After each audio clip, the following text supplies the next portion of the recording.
প্রিয় দর্শক, আপনারা জানেন জনপ্রিয় কন্টেন্ট ক্রিয়েটার মানিক বিথির বিচ্ছেদ হয়ে গেছে। এখন কিন্তু বিথি আবার মানিকের কাছে ফিরে যেতে চায়। মানিকের কাছে কল করছে বিথি, কিন্তু বিথির ফোন ধরছে না মানিক। এখনো কিন্তু মানিকের ভালোবাসায় পাগল বিথি। বিথি কিন্তু মানিকের কাছে ফিরে যেতে চায়, কিন্তু এখনো মানিক তাকে ফিরে নিতে চায় না। এখন আর মানিক তাকে ফিরে নিতে চায় না।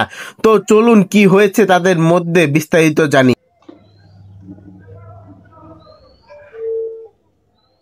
আপনি যে নম্বরে কল করেছেন তা এই মুহূর্তে ব্যস্ত আছে। তো বিথি আপা কাকে ফোন দিচ্ছেন? মানিককে। তো এই যে মানিক এত নির্যাতন করলো আপনাকে, তারপর আপনি মানিককে কেন ফোন দিচ্ছেন এবং সে ফোনটা ধরছেন আমরা দেখছি? আসলে কি বলবো, সে বলার হচ্ছে একমাত্র ভালোবাসার মানুষ, সেটাও যদিও বাদ দেই, তারপরও সে আমার 2 সন্তানের বাবা। যত যাই করুক এই পরিচয়টা তো আর ভোলার মতো না। ঠিক আছে, তার মানে আপনি এখনো চান তার সংসার করতে? চাই বলতে আমি চাই সে এখানে আসুক, কারণ ওখানে আমাদের দিকে তাকান। মানে আপনি কি চাচ্ছেন? সেই ঘর জামাই থাকুক নাকি এমন কিছু চাচ্ছেন নাকি? সে ঘর জামাই থাকলে তো আমার বাবার বাড়িতে থাকার কথা। বাবার বাড়িতে না, সে আমার বাবার বাড়ি মানে আশেপাশে থাকুক। ঢাকাতেও যেরকম ভাড়া নিয়ে থাকবো, এখানে ওরকম ভাড়া নিয়ে থাকবো, সেরকম।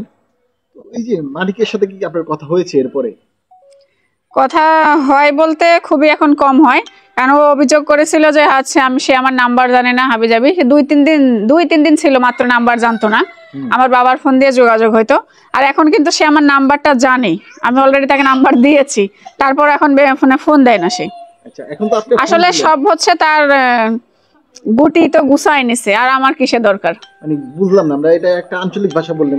আঞ্চলিক ভাষা বলতে তার মানে আমার কাছ থেকে যা ছিল সে তো এখন সবই তার কাছে। আমার কাছ থেকে পাওয়ার মতো আর কি আছে বলেন? মানে আপনার কাছে দেওয়ার মতো আর কিছু নাই তার কাছে? না, আমি আর তাকে কি দেব? দেওয়ার মতো আর কিছু নাই। এখন সে নতুন খুঁজতেছে। মানে আপনাকে দিয়ে যা অর্থ সম্পদ অনলাইনে কামানো, সে তো কামাই করছে আর কি। আচ্ছা আচ্ছা আচ্ছা, এখন আর আপনার প্রয়োজন নাই মানিকের? প্রয়োজন নাই, ও শুধু ব্যবহারই করছে। নির্যাতনের শিকার হয়েছেন, নির্যাতনের শিকার হয়ে আপনি নিজে ফোন দিচ্ছেন তাকে, তারপরেও সে ফোনটা ধরছে না। আপনারাই দেখেন, সে ফোন কিন্তু ধরতেছে না। আবার উল্টা সে বলে যে সে আমাকে ফোন দেয়, মেসেজ দেয়, আমি তাকে ধরি না। ঠিক আছে, আপনি যে নম্বরে কল করেছেন তা এই মুহূর্তে ব্যস্ত আছে। তো প্রিয় দর্শক, আপনারা দেখলেন আসলে এই যে সে তো অনেক অভিযোগ করছে যে সে ফোন দিছে, মেসেজ দিছে, আমি তাকে মানে ধরিনি, তাই না? দেখেন, বাস্তব প্রমাণ আজকে আমরা পেলাম। যেগুলা কথা বলে সবগুলা মিথ্যে কথাই বলে।